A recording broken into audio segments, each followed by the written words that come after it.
खबर शामिल करते चले नवाब शाह से district reporter JN news Rao Mohammad Afzal Rajput की रिपोर्ट के मुताबिक मुल्क भर की तरह नवाब शाह में भी बोल न्यूज के कोच चेयरमैन शुएब शेख की गिरफ्तारी और झूठे मुकदमे के खिलाफ national press club Nawabshah के सामने सहाफी बरादरी और अवाम की जानिब से वफाकी हुकूमत के खिलाफ सख्त नारेबाजी की और एहतजाजी मुजाहरा करके एहतजाजी रैली निकाली गई।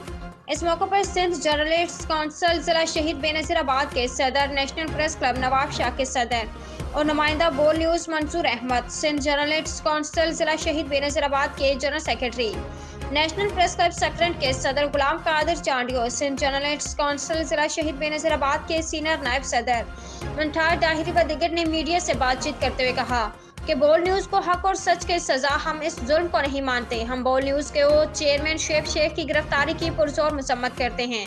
शुएब शेख का कसूर सिर्फ ये है कि उन्होंने हमेशा हक और सच का साथ दिया और हक और सच की आवाज बुलंद की और गरीब और मजलूम आवाम की आवाज बना। शुएब शेख को गिरफ्तार किया गया। सहाफियों के साथ ऐसे वाकयात आए रोज का मामूल बनते जा रहे हैं। आए रोज कोई झूठी FIR, झूठा मुकदमा दर्ज करके हक और सच की आवाज को दबाने की कोशिश की जाती है। हम आला अदलिया, supreme court of Pakistan, chief justice of Pakistan, Sindh high court से मुतालबा करते हैं कि फिलफोर बोल न्यूज को चेयरमैन शुएब शेख को रहा किया जाए।